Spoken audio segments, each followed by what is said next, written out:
Good morning, everyone. Thank you for joining us today, bright and early. I'm Kim Kingsley, Politico's Chief Operating Officer. On behalf of our publisher, Robert Albritton, Politico, and our partners at Google and the Tory Burch Foundation, I am pleased to welcome you back as we continue our Women Rule series. Today marks the third event in what has become an incredibly inspiring series. We launched Women Rule in September, focusing on women who have innovated a movement. We continued in October with a focus on empowering female entrepreneurship. And today, we are very excited to present women who have truly dedicated their lives to protecting human rights of women and who have figured out how to drive the conversation on often ignored but very critical issues. The overarching goal of today's event is to highlight the importance of such issues, inspire us to consider how we leverage our own connections and existing platforms to influence the conversations about subject matters that we all care most about. In addition to our conversations on stage, this will be accomplished today through our roundtable discussions, always a huge success here. We try to get people to wrap them up, but they just want to keep talking. So you'll enjoy that portion of the program. And it will be led by an amazing group of women leaders at your tables, so please introduce yourselves to them. As you listen to the conversations here on stage, please submit your questions via Twitter at #WomenRule. And before we get started, I'd like to, again, thank Google and the Tory Burch Foundation for their continued partnership in this Women Rule series. We're delighted to be working with them and appreciate both their support of Women Rule and their dedication to the issues explored in this series. Now, without further delay, I'd like to welcome Fox News' Greta Van Susteren, Politico's Anna Palmer, and our first panel to the stage. Thank you.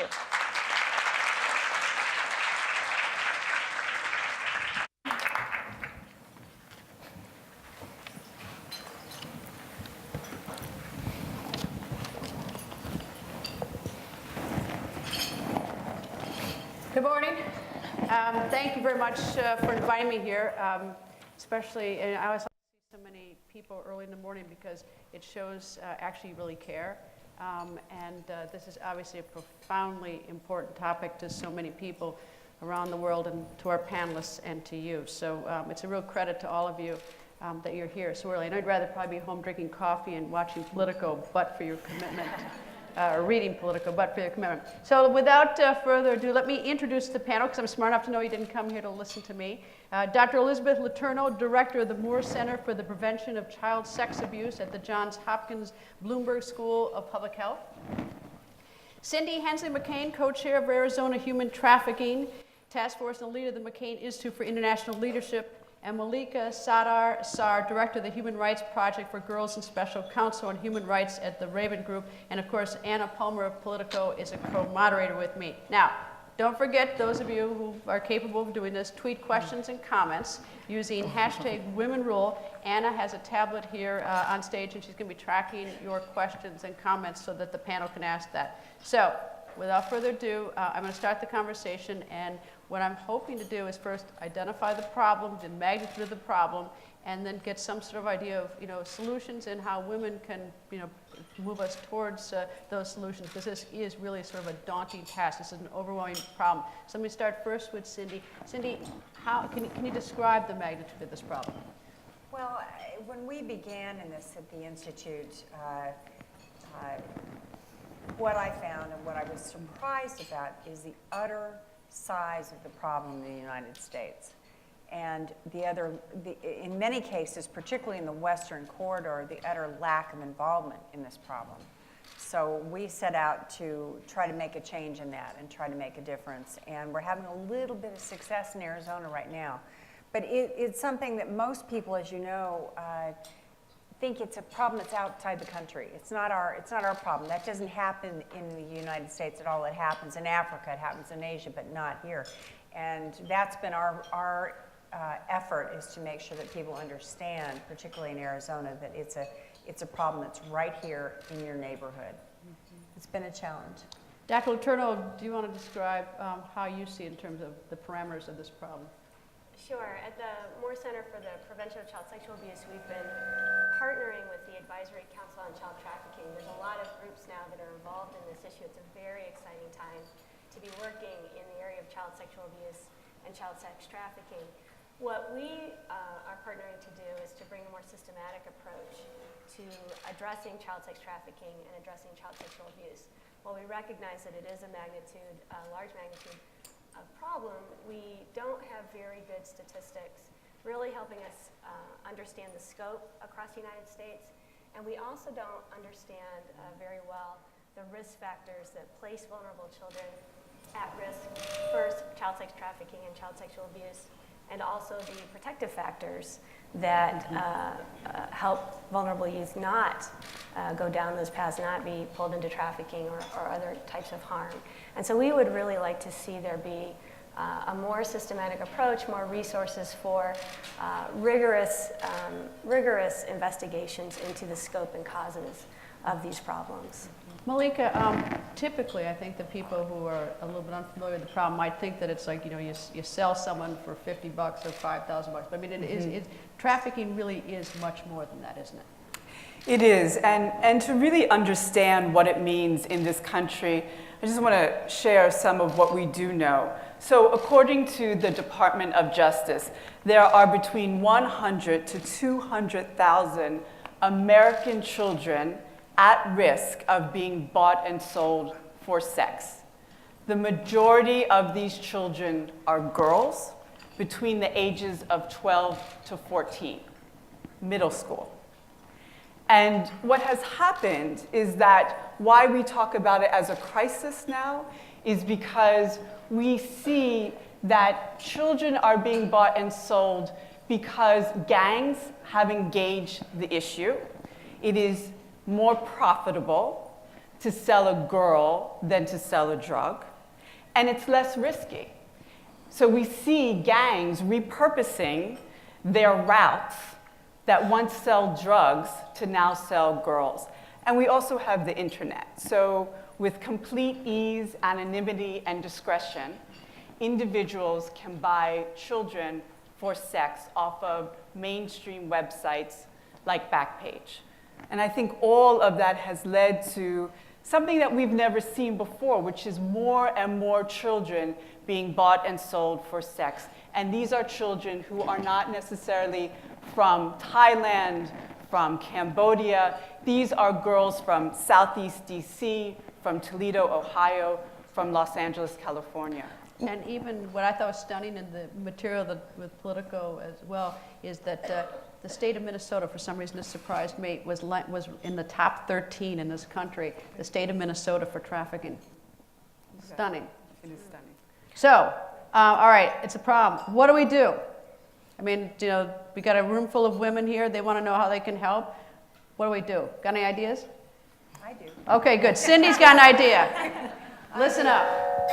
As I mentioned earlier, the problem in the United States, one of the problems is the Western Corridor, and I'm not including California, Oregon, or Washington in this. I'm including Montana, North Dakota, South Dakota, and on down to the border where we are in Arizona and New Mexico. There are, in some states, no existing laws to even help these kids at all. Other states have a little bit. This has to be an all-out effort to make sure that these governors understand that this is not only important, but we're going to make sure it happens and make sure that these guys understand that our country is a flyover country if you're going to do this. The problem is that there's a lot of different kinds of laws. So there is talk of trying to uniformly go to the federal government on some of the things. I'm not a big proponent of the federal government getting involved in things, but this is one of the issues I think they should be involved in. Malika, maybe you can talk a little, you've definitely had the Hill perspective.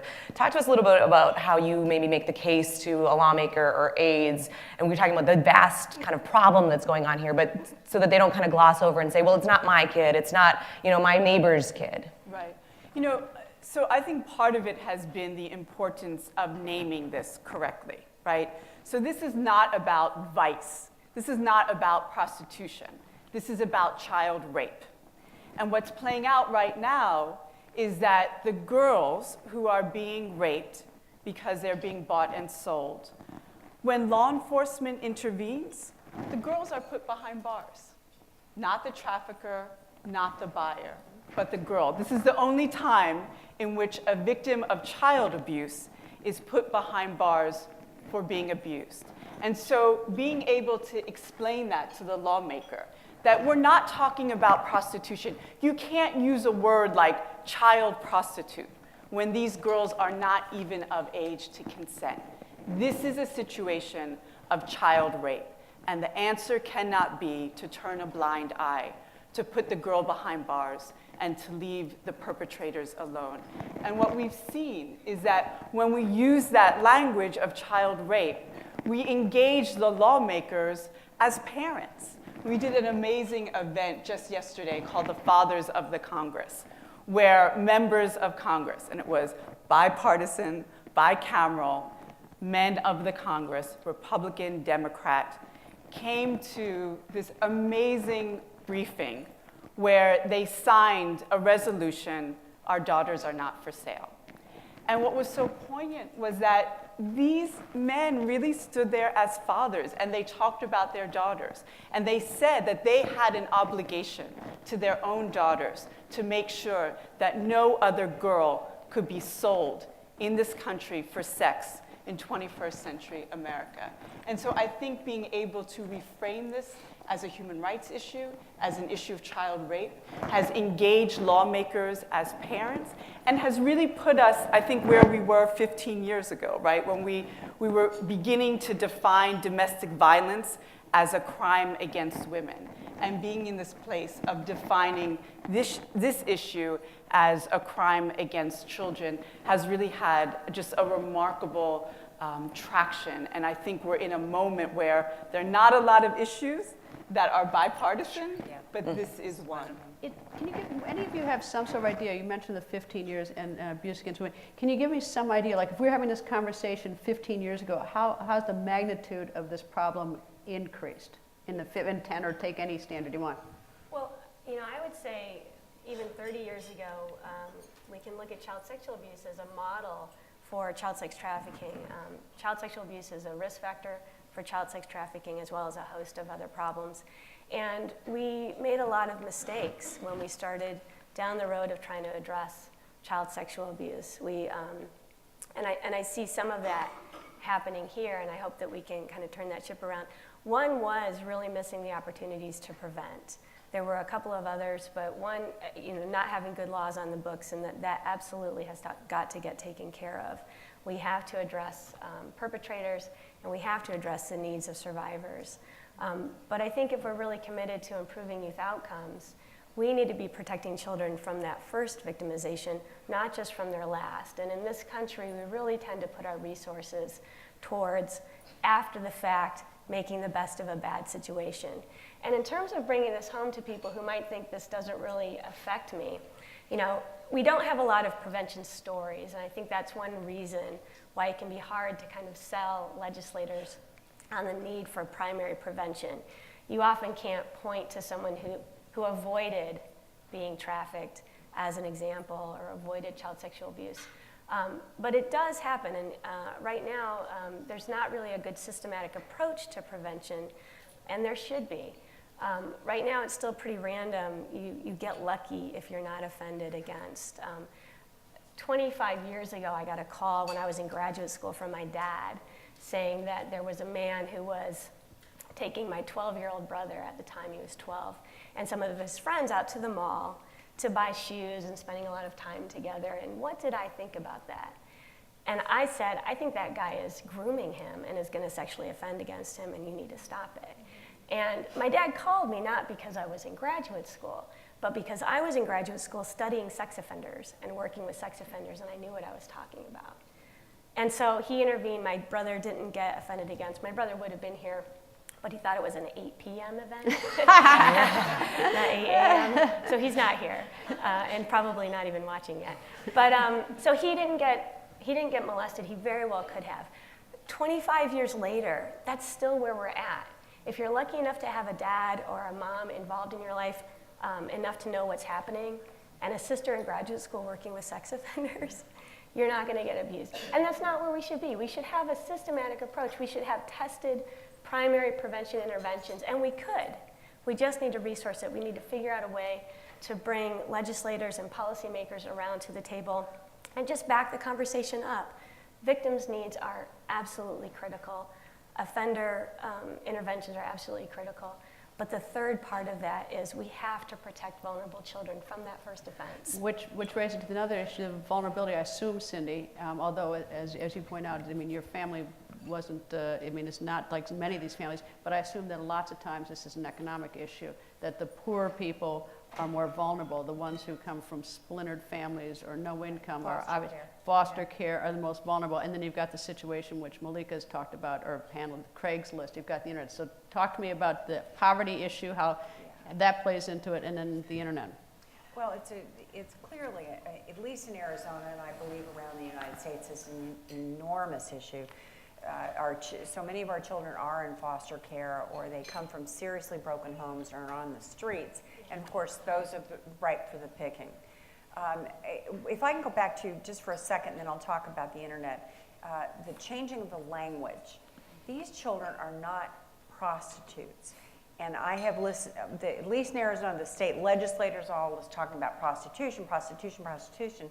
So my effort has been to change the language, number one, and train the police, the cab drivers, the airport folks. I mean, it's a huge change in mindset and a huge change in language and training, of But does course. it also apply to the 18-year-old who might be an adult? They're really apt to call 18-year-olds prostitutes. I mean, less likely for someone who's obviously a 10-year-old. We had to deal with that in Arizona, which is I think that's the more painful experience is the adult woman who becomes subject to this. They are still, if we can help save them and remove them from that situation, they're survivors, and they need the kind of services that anyone who's been abused needs. Internet, Backpage.com. I'm just so proud that they are headquartered in Arizona. I can't believe it. I just, God, it's great. Anyway, these guys are hiding behind the freedom of speech. Now, I'm a proponent of it. I believe in the ability, but these guys have got to be stopped. They say it's okay. They're all over 21. They're all this. He testified in front of us, and we were able to point on our iPhones. We were finding ads that weren't. So this is another issue. The internet. I don't know the answer to the internet, and I don't know how we stop an organization like Backpage, but they did with Craigslist, so it can be done. But it's going to take a big movement to get rid of those guys, in my opinion. And their excuse is, well, we'll run it offshore, and if we stay here, then we can help the police, and we can help. It's like, don't come near me. This is the dumbest argument I've ever heard. Malika, maybe you can talk. You were really involved in the Craigslist issue. Yeah. Sure. Yeah. So I had the honor of working with Autumn Vandehei in going after Craigslist, and how this happened was that we had done a briefing on child sex trafficking where Demi Moore spoke. And then because Autumn and I knew everybody would want to hear Demi Moore speak, we made sure to put 4 survivors of trafficking on the panel with her. And they each told their story. And after the briefing, we were sitting with them talking about, okay, what's the next step here? And they talked about Craigslist.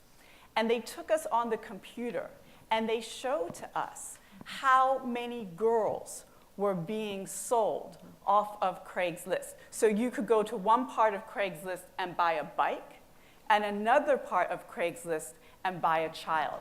And they explained to us the language that was used to signal to the buyer that this was a child. Her weight was given. She was fresh to town. And Autumn and I were shocked by what we were seeing.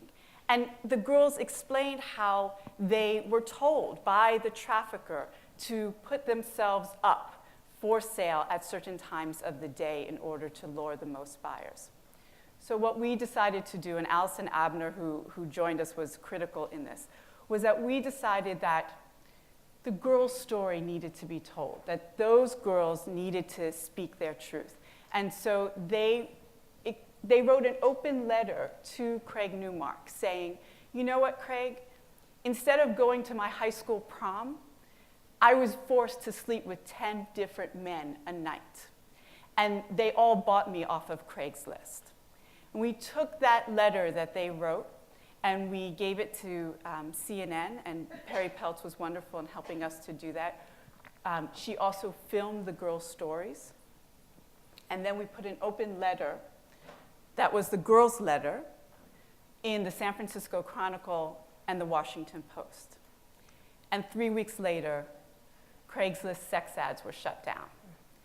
And I will never forget that morning getting calls from some of the girls who were still out there saying, oh my gosh, the pimps are losing their minds because they can't put us for sale. We are no longer for sale.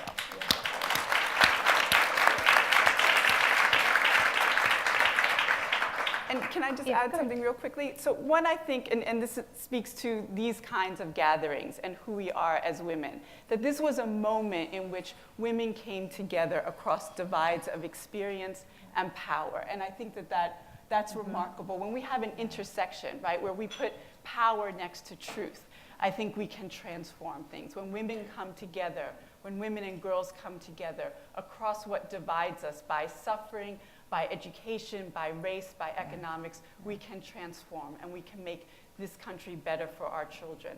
And I think there's another part here of going back to Backpage, because now we have Backpage, right?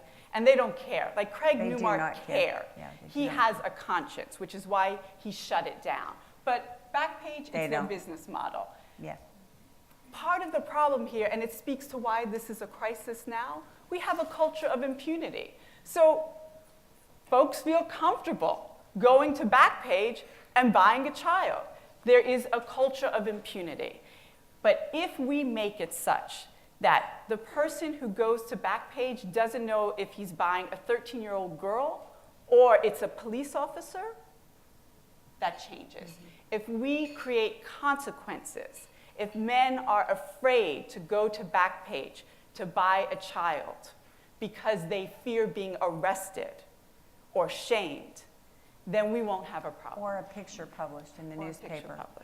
You mentioned Backpage. I suspect these women probably haven't been to Backpage. Maybe they have. I heard some giggles out there, so I'm a little suspicious now. But anyway, the Super Bowl. Now, and Cindy's nodding her head, the Super Bowl. This was stunning to me. Tell me about the Super Bowl. Largest human trafficking venue on the planet. And y'all have seen the Super Bowl, right? Yeah. And Arizona's hosting it in 2015. New Jersey has it this upcoming time. That's how we started in Arizona, was focusing on that and making sure that we could, as a state, be represented well. How can the Super Bowl be the main? I mean, like, it's the 100-mile rule. Yeah, men get 100 miles away from home and then they go nuts. is it a prostitution thing or a trafficking? And how do you tell the difference? I mean, there's a difference between prostitution and trafficking. Or are they both? I don't think you know I don't think there is a difference. Let me say, almost 20 years ago, I did HIV prevention work in the combat zone in Boston, okay?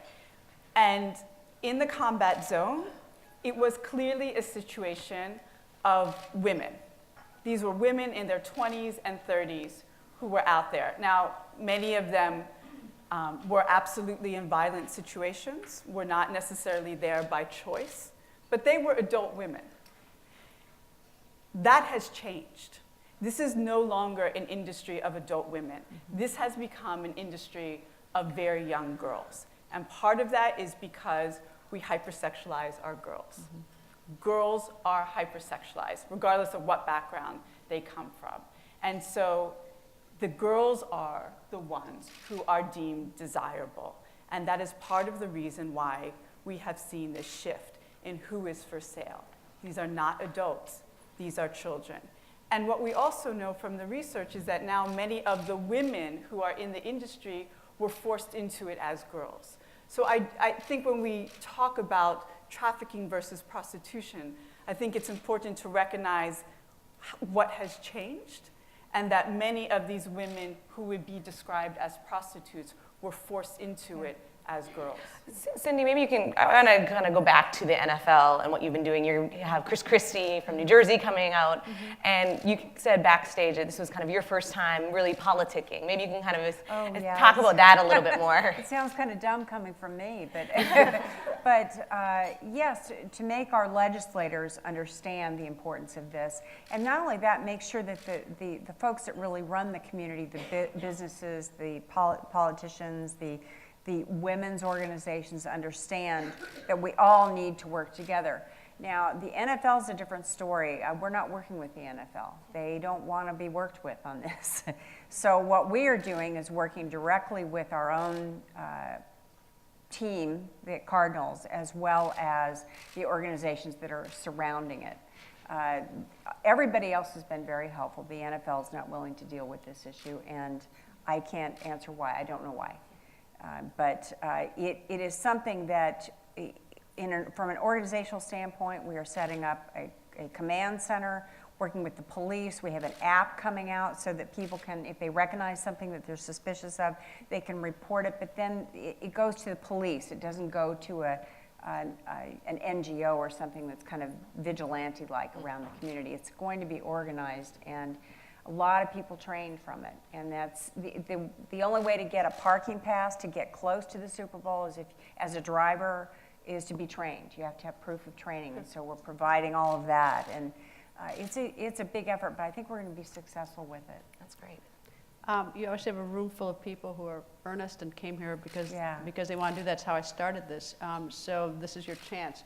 I want you to give each of them, I wanted to give the room an assignment. It might be so simple as to tell somebody about the app or something like that, but what's your wish list? You got a whole room here. What would you like these women to do that's practical, that they could actually do to help? Start with you.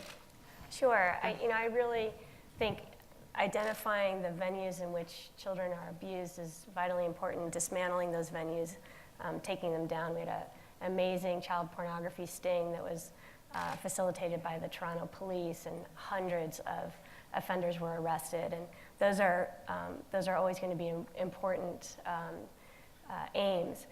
But I think pulling in parents, pulling in caregivers of children, people that work with children, bystanders, is where we're going to see our biggest opportunities for change. And so at our center, one of the projects we're working on is developing a primary prevention program that targets parents to keep their children safe. Right now, most of the primary prevention programs in the United States teach little kids to keep themselves safe. And I don't think it's 6 and 7 and 8-year-olds' job to keep themselves safe from sexual abuse. I think it's our job. It's everyone in this room's job. We're all intelligent people here and viewing this, and we all need to be brought into this, but again, in a systematic way. And so there's things that I do with my children. There's things that I'm sure we all do with our children to try to keep them safe, but we don't know what works yet. Nothing, and I mean nothing, in primary prevention has been rigorously evaluated. 30 years we've been at this, more recently with sex trafficking, but it's, the kids are not different. We've got to be evaluating these interventions more systematically to really see what works, to give parents and caregivers and teachers and youth-serving organizations the tools that they need to keep kids safe. And we can't do that by anecdote. We've got to bring some science to this. We have to bring a public health perspective to this problem. And so my wish would be that the intelligent conversations that are going to get started and continue out of today's event help really focus on, yes, let's do everything we can, but let's make sure there's some accountability. Let's make sure that what we do is, as far as possible, grounded in evidence that it works, that what we fund and what we make available actually achieves the goals that it's trying to achieve, and that we're not just doing things piecemeal like we were doing things 25 years ago. Your wish list, Cindy? Oh, my wish list. When I see a room full of women, I see such strength, because if we're ever, I believe women get it done. And so what I would ask of all of you is, in your own home states, to find out what your laws are, what's going on in terms of this issue in your own home state. And if it's not what you think it should be, then get active. Go. Talk to your governor, your legislators, your U.S. representatives and your senators. It's very, very important. This issue is not sexy on Capitol Hill yet, but we're going to make it sexy, and we're going to make it loud enough so these guys are going to have to listen to us and get this done. But from a local standpoint, check it out. Check out your neighborhoods. See what's going on. And if you don't like it, then do something about it. Get active. So yesterday, we did this beautiful event, the Fathers of the Congress, and a survivor was one of the individuals who introduced the Congress members. And this survivor has done a lot of work on the Hill, has spoken at a hearing, has spoken at briefings, and as she saw the members of Congress sign the resolution that our daughters are not for sale, she started getting really emotional. She started crying, which I had never seen her do before. And I asked her what was going on. And what she said was that, all the time that I was out there, I just wanted one man to stand up for me. And now I see all these men, all these powerful senators and congressmen standing up for girls like me. And that's what I ask of you all as women today, that you stand up for these girls, that you claim these girls, that the place of power from which you come from, the networks that you have, the strength of your voice, that you put all of that next to these girls, and that you claim them. And that you claim them not as those other girls out there who are being hurt and trafficked and exploited, but you claim them as, this is the work that we have to do to end violence against girls and women. Because these girls, they're just at the razor's edge of violence against women and girls here. These girls are not separate from the stat that 1 in 4 girls by the time she reaches 18, regardless of background, will be abused. There is an issue of gendered violence. It is our issue. This is our human rights issue. And so I just ask of you to be able to claim the girls, to recognize this as child rape, and to connect it to the overall human rights issue that we have as women to end gendered violence, not just out there, but to end it here at home. Before I turn it back over to Anna to close this, and of Politico, I just want to thank Politico for putting on this forum, all of you for showing up. And just as an aside to all, a lot of the men who are part of this, I notice there are men in the audience, and I appreciate that. And a lot of you women are here because the men are at home getting the kids off to school. So there's a lot of, there's a lot of back support to this. It's not just the women. So I do want to thank that. And I have a little project for it. Let's figure out a way to get the back list. Was that the name of the website? Back page, right? I can't say. Yeah, I'm not on it. I'm not on it. Either that or I'm smart enough to do that, make that mistake. And we need a good lawyer, so you can help us. Anyway, why not? There's somebody in this room who come up with some ideas. Yes, of course they have a First Amendment right, but shame is very powerful. Economic intimidation can be very powerful. So a lot of smart people in the room. Let's bite that one off. And let's get that one. So that's my wish list and project for some of you. And with that, I'll turn it back over to Anna. Yep, great. Lois Romano. Hi, how are you, everyone? Thank you so much, ladies. This was fabulous. Don't move. Nobody move. I too want to thank the 2 men that showed up today. So let's all give them a round of applause. You guys were great. Thank you. One of the cornerstones of the series Women Rule is to give you all an opportunity to exchange ideas, to be inspired. We have table leaders at your tables. You've probably seen them, met them. Can we get them all to stand up? They are just stars in their own field, and they're going to lead conversations. Can we just, so everybody knows who you are? Just a quick stand up. Great. So take a minute, grab your coffee. Don't go anywhere. We will be back in 20 minutes with Ambassador Power. Thank you all so much.